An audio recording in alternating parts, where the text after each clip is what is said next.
Assalamu alaikum agayın. Bugün күнгө дүйшөмбү аба ырайда өзгөрүп кыштын саламы келип атат.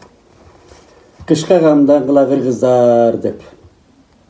Эми бүгүнкү негизги темабыздын алдында баягыдай ар кайсыдан азастан айтып көрөлү. Күнү кечөө мына биздин экономика жана коммерция министри Данияр Амангелдиев деген мырза bir жакшы кабар айтып атат. Эгер ошол жигитем мурдатан кызматтарды иштеп келген мырза сөзүнө ишенебиз, ишенгибиз келет. Мына тышкы карыз менен эч ким коркута албайт деп айтып атат да. Оосуңа май дейт элек. Ал эмне деп айтып атат? Мына биздин улуттук банкта азыр 50 тоннадан ашык алтыныбыз бар дейт. Миллиардтаган бюджет жакшы деңгээлге чыктык.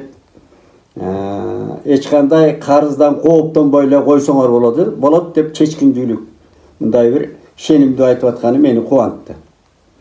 Ылайым ошондой болсо экен. Карыз деп айрыкча мына улуу коңшубуздан коркобуз, чынында. Мен корком айрыкча. Себеби эми биз достук мамиле, коңшу мамиле өзүнчө илгери биздин айылда ошо Кытайда тетик басмачылардын убагында Кытайга барып жаш кезинде анан бир келген Турдалы деген таекебиз бар эле, аксакал. Ал Кытайда ушу сельсовет кызматтарды иштепти, мамлекеттик кызматтарды иштеген. Анан кийин 60-жылдары баягы Хрущевдун учурунда Кытай эшигин ачканда келген киши да. Ошол аксакал абдан билимдүү киши эле. Анан дайыма мен ушу кызыктар элем да бала кезден эле ушул айрыкча ошол кезде Кытай менен СССРдин чыр болуп 70-жылдары абдан апогейине жетип турган кезде. Кытай менен СССР тирешип. Ошол кезде ошол жарыктык аксакал башын чайкап отурчу эле Кытай жаман деп. Ал ошол Кытайдын жанагы кебез менен муустаганы, жибек менен мына биздин улуу калемгер Көлбай Сыдыкбековдун көк азабасында абдан сүрөттөлөт да, мыкты жазган түкөбүз. Ошондо байыркы кыргызды кандай империялык деңгээлге жеткен кыргыз мамлекети кандай кыйраган, эмне болгон, тышкы күчтөр кандай ошол быт-чытын чыгарган кыргыз мамлекетинин деген энөө баатыр энөө болот. Ошондой жанагыдай кең пейил кыргыздын мүнөзүнөн пайдаланып, анан кандай кыйраткан, кыйроолорго учураткан деген маселелер ушу көк асабада чиеленип жатат, ушу көк асаба романында. Ошон үчүн улуу коңшу менен дайыма сак, өтө кылдат мамиледе болуубуз керек. Мына ошол тышкы карызды Атамбаевдин убагында илинип калган тышкы карыздан кооптоном мен. Мына ушуну экономика министри Данияр мырза айтып атканда мен кубандым. Ошол бүгүн деле төлөп койсок болот дейт. Анан бирок ошол карыз алуунун, карыз төлөөнүн өзүнүн этап баягы механизмдери бар, ошол боюнча төлөйбүз деп ишенимди айтып атат. Болсун дейли буга. Экинчи мынабы мен айрыкча көп сындайм. Борбор калаа мен эле калаам эмес, жалпы кыргыз элинин, Кыргызстандын борбор калаасы көзгө басар. Мына Бишкектин акыбалы жөнүндө канча жыл болду, канча мэрлер алмашты. Ушул мынабы азыркы мэр Эмил Абдыкадыров менен кандайдыр деңгээлде тең туштук мамилелерибиз бар мурдатан. Тилектеш, ниеттеш. Албетте мен баягы Платон менин досум жана Платон менин досум. Бирок чындыгандан улуу деген принциптеги киши катары дайыма мен ушу Эмил Абдыкадыровго да көп сын айтам. Себеби шаарды чукул оңдоп кете албай атат да. Оңдоп кет. Өзүнүн тажрыйбасы жетиштүү эле, вице-мэр болгон, ошол тепкичтерди басып өткөн киши. Анан өзүндө курагы, акыл парасаты жете турган, билими жете турган, өзү ушу курулуш компаниялар көп үйлөрдү салып атат дейт эми. Болсун. Сырттагы барсаң эле көп үйлөр ушул Эмил Абдыкадыровдуку. Ал өзүнчө маселе болуптур. Ал өзүнүн баягы келаткан жолу менен салып атканды. Бирок борборго келгенде кескин бурулуштарды ошол жазап президент ишенип бергенден кийин борборду балык башынан дегендей борбордон башташ керек баарын. Мына тил маселесинде борбордон башташ керек. Бүгүн да аксакалдар келди арызданып. Кайра мына шиттериңер оңолбойт дейт. Мына көрүнөк жарнак бир кыймыл жок деп атат. Мына комиссия Бүгін да чогулуш өткөрүп, мамлекет тил комиссиясы бул жагынан катуу чараларга, иштерге барганы турат. Анан эми мына ушул Эмил Дос бир жишаналуу иштерди жасаганы кийинкилерин жакшы деп айткым келет. Мына айрыкча мынау Ош базарын көчүрөм дегени. Анан жана 2 автобекетти айтып атат. Алар анчалык маанилүү эмес менимче. Мен мына Ош базарына жаным кетти. Канча жыл жаздым. Ушу Ош базарына бир президент барбай койду деп жаздым. Ош базарына барса, бечара кыргыздын, шорду кыргыздын ушул бүт тиги баягы жашоо образ турат ушул Ош базарында деп. Муну кезинде Акаевдин убагында бүт талаткан, тоноткон, көрүнгөн, менчиктештирген. Ал эмес биздин устат калемгер акебиз Марбайжиев бир топторун алды деп ошо кезде чуулгандуу иштер болгон. Муну барчалап Ош базарынын ишин бөлүп алган. Эмне деген кезинде сонун максатта ансамблияда көркөм архитектуранын бир келишкен деңгээлинде салынган архитектурный бир жакшы имарат эле. İçine varsan, oraya aytkanda bok sak. Öte ıplas. Iplasda. Buna şunu göçüröm dep dalalat kılıp atkany, oşol tez yarım жылда эле болот деп атат. Андай болса деле мен абдан кош колдоп, Эмил мырзага ошол ишин аткарганга бир кубат тилейм. Анан эми мына Ош базарын эле көчүрүп койгон. Ошончо ал жерди түрттүрүп салбай бир башка бир биздин этнографиялык бир башка борборлукка айландырса болор эле. Ал жерге сүстүрүп салып эле, бүтүндү кыйратканга кыйын элек. Анан аны сүстүрүп салып анан башка менчик үйлөрдү салам дебей, ал жерди бир сактап калып ошол Ош базарын мүмкүн Ош этно комплекси кылып ошол жерде. Абдан бир башкача өңүттө ошол орунду жанагы имараттарды сактап калып эле кыйратпай. Башкача жасаса болот. Анан мени абдан кубантты ушул жаңылык. Экинчиден мен көчөгө барып кыдырдым дагы. Андан кийин кыял колөнөчүлүк баягы борборуна кирсем, мына президентибиз пансионаттарда айтып атпайбы, атканага айланып калган деп. Мына кыял кезинде эмне деген жакшы тилек менен салынган эң сонун имарат. Ичи аткана. Атканада, кушканада мындай айтканда. Айланайын, ушуга жеттир, бүт мен эшиктерин кыдырып, шашпай көрүп, ошолордун ичиндеги жана тигүүчүлөр ар түрдүү эмне болуп калган, баш аламан. Ар бирин көрүп чыктым. Ошол кыргыздын кыздары, кыргыздын жигиттери иштейт. Ыпласта айланайын. Ыплас эми кыргыз ушуга түшүп калганда. Ошол иштеп аткан жери кир, антисанитария. Ошо кыргыздын урпактары иштеп атат. Боорун ооруйт, анан трагедия да өзүнчө. Трагедия. Эми бул ушул Эмил Абдыкадыр ушуга чоң атака чабуул жасап атканы Эмил Досту колдойлу бул жагынан. Абдан жакшы. Мына транспортто кичине жылыш болуп калды. Автобустарды алып келиптир 200 канча деп. Азыр көчөлөрдө кичине оңолду. Эми жана таракандарды алып чыгып кетиш керек. Мынабы немистин жана ичи жыттанып кеткен, испанияга чыккан эчак жараксыз болуп калган жанагы маршруткаларды алып чыгып кетиш керек. Алардын үстүндө жана депутаттар, анан кызматчылар отурат дейт, кыршап айтат мында орусча айтканда. Алардын баарын алыш керек четке. Райондорго жана Алматыда кылып чет. Алматынын борборуна барсаң бир дагы андай маршрутканы эски машинаны көрбөйсүң. Мынау дагы Эмил Абдыкадыровга да бир сунуш. Мына Москвадагындай, Москвадагы бир шаарда бар экен. Мен уктум эле, бир интернеттен окудум эле. 2 кишиден жогору болуш керек да. Бир киши айдаган жанагы жалгыз сурулга отуруп алып, ушу борбордо эле сороктоп жүрөт го. Иши бары деле жок. Иши кээ бир эриккен сулуу кыздар ушул жиптерди минип алып, ушул борбордо жүрөт, ар бир айдап эле. Мен мындай тамаша иретинде айтайын. Ошолорго тыюу салган бир шаарда, Россиянын Москвада же Санкт-Петербургда. Ошондой тыюу салыш керек. Эмил Абдыкадыров мэр өзү эле жанагы токтому кабыл алып, шаардык депутаттар менен тыюу салыш керек. Мына жалгыздан эле айдай берген ар бери. Борборду бир эс алдырыш керек да. Өтө тыгын болуп калды. Басууга да мүмкүн болбой калды. Анан кийин эми транспортту кичине оңолуп атат. Эми тез алып кетип, жылдын аягына чейин ушу автобустар менен жүрүп калсак, анын жанагы төтө жолдор менен жүрө турган ыкмаларын айтып атат. Болсун, ийгилик каалайбыз мэрге. Ошого Кудай улуу жараткан жетишкенге, көргөнгө, жашаганга насип этсин деп тилейли. Анан эми ал ошондой Мына Оштогу баягы Көкбөр оюнунда чыккан чырды дагы азыр мына талкуулар токтобойт. Чынында мен акырына чейин көрбөп турмун, баягы Көкбөрдө ошол фанаттар эми футболдун дүйнөлүк фанаттарында да ошондой чыр болот деп айттым эле. Бирок көчө кайра жанагы эл тартып алган видеолорду жанагыдай чыр чатактардын ар кандай бир кычыктарда болгондорун көрүп алып, зээнин кейит да. Жанагы тез жардам машинесин талкалап атат. Эми бул жапайчылык. Ошону койгула артынан, ошонун ичинде тиги калыс бар деп анан анын төбөсүнө чейин балдар чыгып, ушунчалык жапайчылык, маңкурчулук.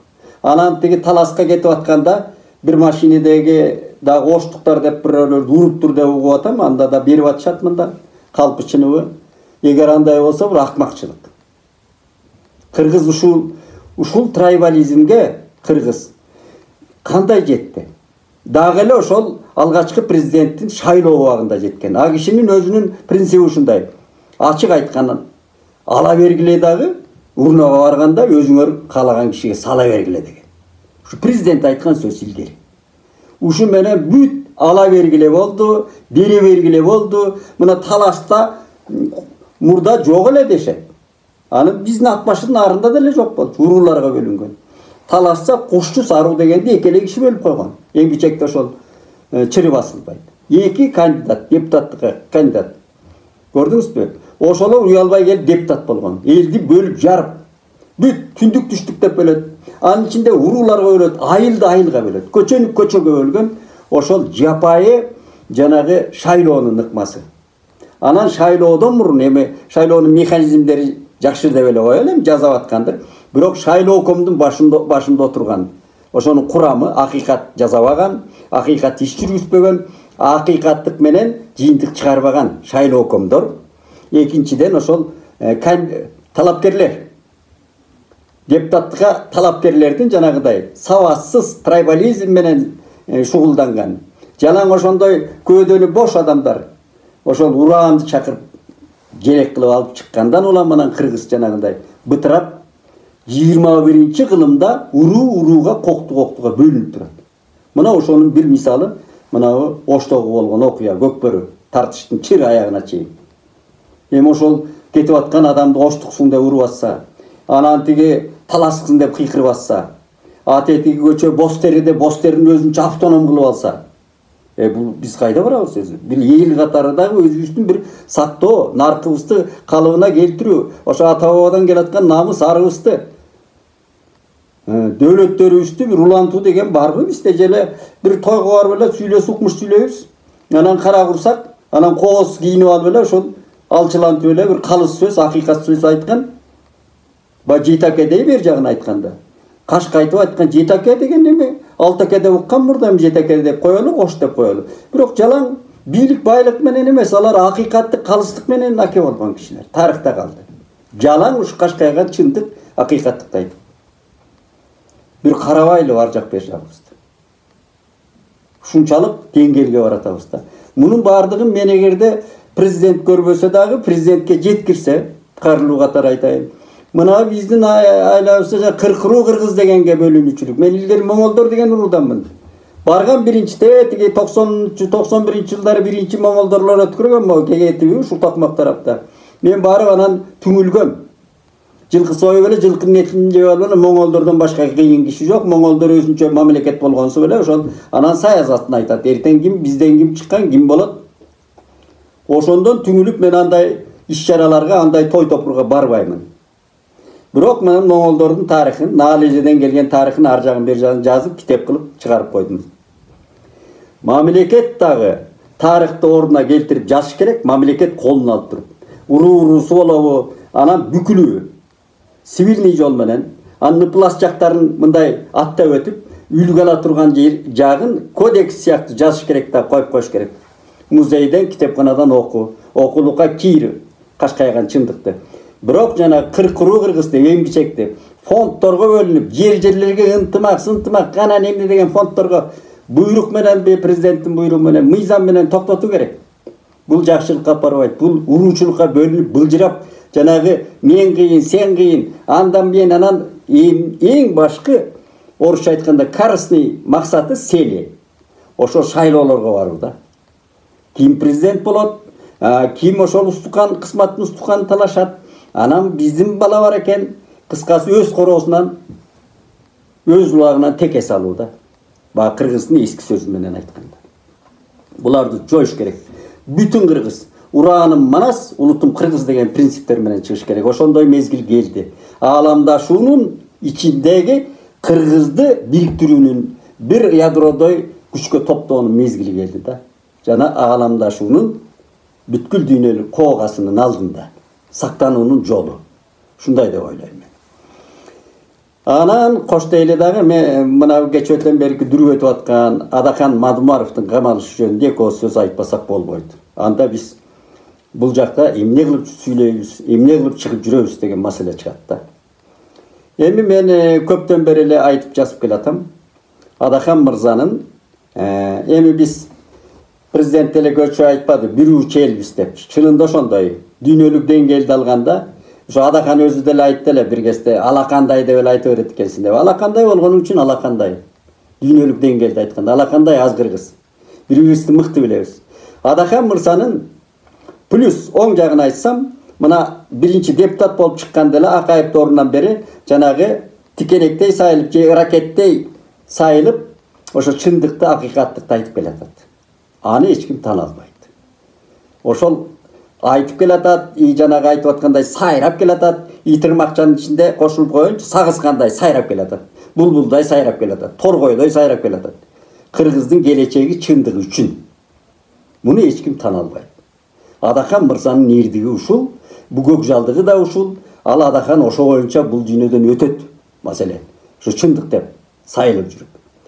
Эми анын өзүнүн кемчилиги жанагы. Мен өткөндө да айттым. Анын жанагы менсингенди, эгосунун күчтүүлүгү, текебердик мүнөзү, ал эми сөөг менен кете турган. Жанагы биздин макалдагыдай сүт менен бүткөн мүнөз сөөк менен чыгат дейт. Ошол сыяктуу мүнөз. Анан эми ал жанагы мамлекетке чыккынчылык деген оор берененин коюлуп атышына келсем, мен аны баягы юрист же болбосо баягы бүтүн чыгара турган сот эмесмин, журналист катары, калемгер катары, жаран катары ой жүгүртөм да. Мисалы үчүн ошо 4 көчө деп атабыз, абдан жана кооптуу жери ошо 4 көчө. Каркырага спикер катары кол койгон. Дагы мо Токмоктун капталын айтат. Тетиги Таластын бир жерин айтат. Спикер болуп турганда ратификацияда кол койгон. Эми мынабу 2-3 саясатчы сүйлөп атат да бул боюнча. Кайсынысына ишенериңди билбейсиң. Мына Айбалаев Мамат Аксакалды мен деле жакшы билем. Бул киши ошол Баткенде андан мурун Сымап комбинатында көп жыл директор болгон экен. Анан мен Баткенде барганда сурайм, ал киши жакшы акыйкат башкарган. Ошо Тажикстан менен Кыргыздын ортосундагы жана алакаларды кыйын билген киши болгон деп айтат. Ал киши карандай ушул Адаханды күнөөлөп отурат. Ал эми мынабы берки саясатчыларды айталы. Маселен, Текебаев кече сүйлөп атат. Текебаев мурдагы записиби, кийинкисиби Текебаев айтып атат. Анын күнөөсү күлкү келтирет деп атат да. Эми аны бүт далилдеп атат. Мисалы үчүн Исаков генерал, Исмаил Исаков. Эми бул киши дагы акыйкат эле сүйлөгөн киши, мен билгенден. Өзү дагы зап көргөн далай акыйкатсыз бийликтен. Ал киши бүт картал менен көрсөтүп атат. Адахандын мынандай кылган иши, суу көчпөгөн иш деп. Эми ушу менен Адаханды алып барып эле жана спец нас менен колду бурап бир кезден болду. Ал бүгүнкү эле бийлик ошол маскачандар менен кармап аткан жок. Тетиги Жумакадыров беле ким деген айыл чарба министри болду, кийин өтүп кетпедиби? Аны аэропорттон түшүп келатканда Акаевдин бийлиги ошончо элдин алдында өзүнүн министрин, кийин ал күнөөсү жок экен, күнөө бечара, күнөөсү сакталды, бирок жүрөгү оорулуу болуп жүрүп ошондон өлдү, орой айтканда. Ошол айыл чарба министри болуп жүргөн Жумакадыров беле, Жумакадыр деген жигитти жакшы көрөм, бир мындай толук болуп койгон жигит. Биз курдук эле, бизден кичүү болчу. Ошону траптан кармаган, маскачандар бар, автомат менен. Тим эле укмуш террорист келаткандайчы. Кийин күнөөсү жок чыкты, бирок анын жүрөгү өлдү да. Ден соолугу өлгөн, ошон менен өзү дагы эрте мезгилсиз көз жумду. Бири-бирибизди каралоонун мыйзамдуу дагы, анан нарктуу дагы, маданияттуу дагы механизмдери бар да. Мен ошону сунуш кылат элем, каалайт элем, өтүнөт элем бийликтен. Ошол ар мыйзамдан чыкпасак. Анан эле коркутуунун, үркүтүүнүн жолдору эми ал коркунучтуу албетте. Коркутуунун жолдору эми ошол 21-кылымда ошентип отурсак биз кайда барабыз? Ормон кандай андай ормон опусасында деле андай болгон эмес. Маселен, тетиги жапайчылык доор деген орустар коюп кеткен тиги көчмөн доорда. Андай эле баса калганан өттү кетти да. Ошон үчүн мен Адахан мырзанын мындай өтө биз чалкеш мезгилдерде жашап атканда, бүткүл дүйнөлүк коокалуу мезгилде жашап атканда бири-бирибизди да аяп, өтүп кетээрибизди аяп, аманат өмүр экенин аяп, бетеге кетип бел калаарын, бектерге кетип эл калаарын ойлоп, бири-бирибизди бир жакшы бийлик үлгү болсо бул тараптан. Ал кылмышкер албетте кылмышын тартыш керек. Жазага алыныш керек. Ал эми кол койгону болсо, мен ушул Адахан мырзанын кол койгон жана спикерлик кестерде кол койгону чын эле болсо, ал моралдык күнөөсү бар деп эсептейм чындыгында. Спикер кесинде каркыранын кетип атканына кол койгосо, ошо ратификациясына. Анда күнөө бар. Аны моралдык жактан. Ошол Адаханды күнөөгө тарткандай алып бара келди деп, мурдагында башкаларын да ревизиялаш керек анда. Акаевдин ордундагы үзөңгү куш кеткенин, анан карка кеткенин, башка жанагы песак же болбосо мамлекетти талап тоноонун кимдер кол койгон, кимдер ошол жанагыдай кооптуу, мисалы үчүн теге Кумтөр канча жыл, канча алтындары, канча уурдалган аскергенсип, экология орду толук зыян алып келди да жаратылышка. Ошолорго ким кол койгон? Ким узарткан? Ушунун баарын ушул Мадумаров аркылуу анан кайрадан алып чыгыш керек, ошолорду ревизиялаш керек анда.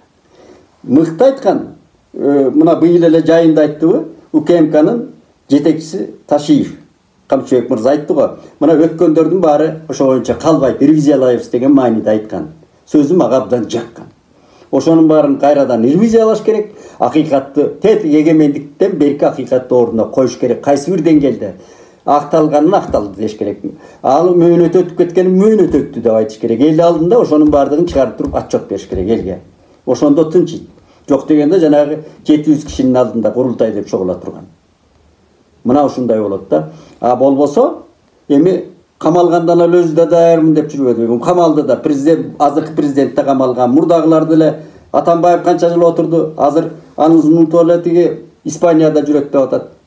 Анан эми Мандела камалган. Мына Нельсон Түштүк Африканын президенти болду. 70 ашкандан кийин 27 жыл түрмөдө отуруп. Анан 70 ашкандан кийин президент болуп, анан мамлекеттин кайсы бир деңгээлинде кызмат кылып туруп, анан дүйнө салды кайран киши. 90 жаш ашап. Ошол 27 жыл темир экен жаны. Эми анын алдында биздин камалгандар эми Кудай сактасын. Ал жерде акталып, татынакай механизмдер менен. Бирок ошого мамиленин баардыгы ошол нарктын, элдүүлүктүн, анан мыйзам негизинде болгонун каалайбыз. Аманчылык болсун, ден соолук.